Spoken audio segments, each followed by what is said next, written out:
Russia carried out its third ballistic missile attack on Kyiv this month, but most of them are apparently shot down on approach, the city's military administration said on Sunday. Residents in the Ukrainian capital were inspecting the crater caused by what's believed to be a North Korean missile. Kyiv officials said there were no immediate reports of casualties in the capital. Russia and Ukraine accuse each other of striking civilian infrastructure in the war, and both deny doing so. Meanwhile, Ukrainian President Volodymyr Zelensky said on Saturday his troops had strengthened positions in Russia's Kursk region, nearly 2 weeks into their incursion. He called for bold decisions by Kyiv's allies to allow long-range strikes.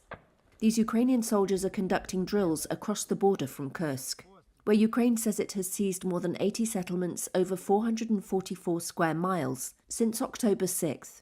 It's the biggest invasion of Russia since World War II.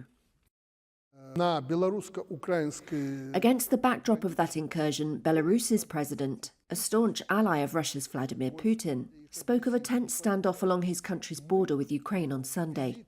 President Alexander Lukashenko said Ukraine had stationed more than 120,000 troops along that border, and Minsk had deployed nearly a third of its armed forces there.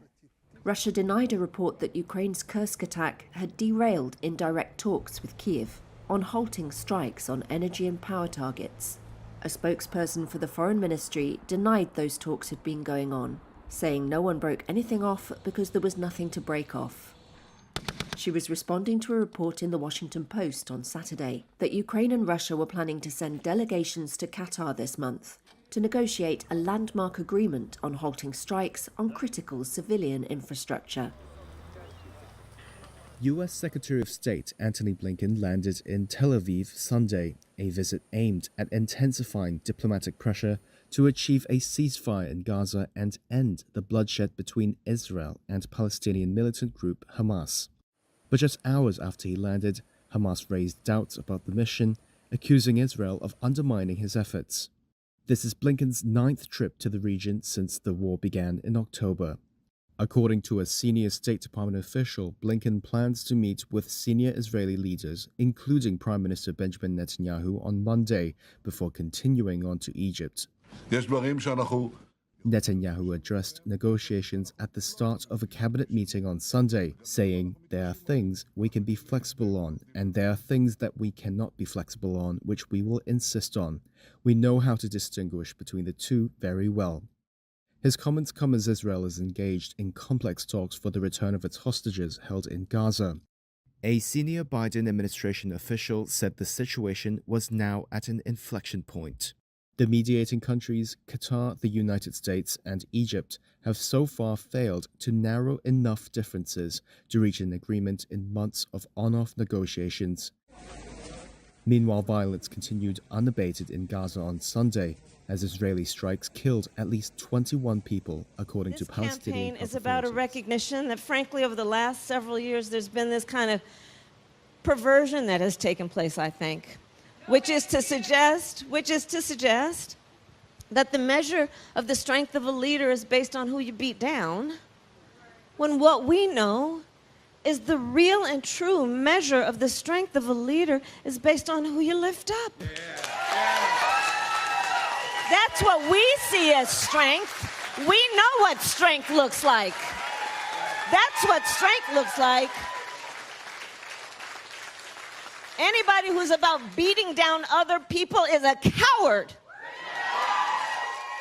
Let's build community. Let's reinforce community.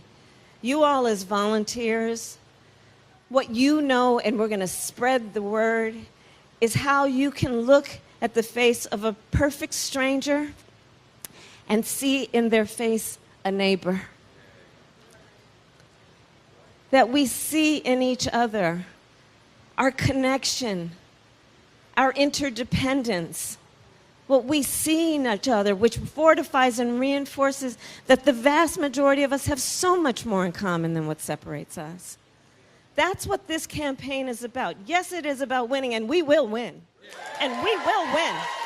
and we will win. Japan is seeking a $4.7 billion valuation for Tokyo Metro in what will be the country's biggest listing in 6 years. That's according to 3 sources who spoke to Reuters that say it could happen by the end of October.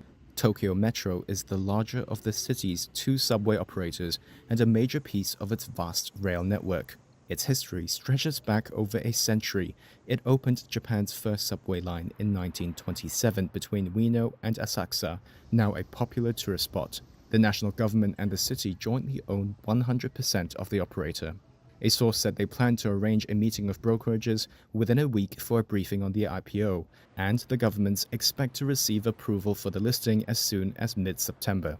With half the company to be sold, the valuation could raise nearly $2.4 billion, becoming the largest IPO in Japan since SoftBank listed its wireless unit in 2018.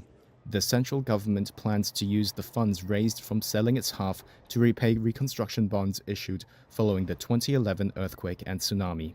In response to a request for comment, Tokyo's government said the timing of the sale is under discussion and is not decided, while Tokyo Metro said it would not comment on the progress of the listing.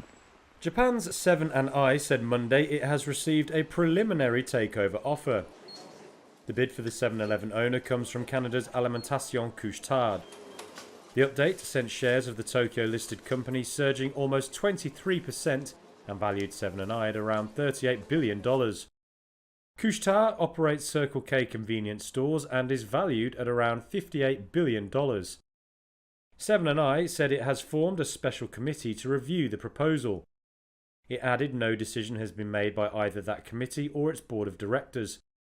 Couche-Tard did not immediately respond to a request for comment outside of its usual working hours.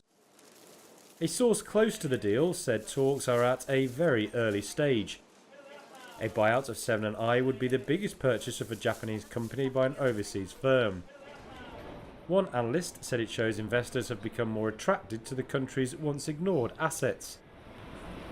Japan was home to one of the world's best performing stocks last year, while this year the Nikkei index has hit a series of record highs as investors cheered corporate governance reform.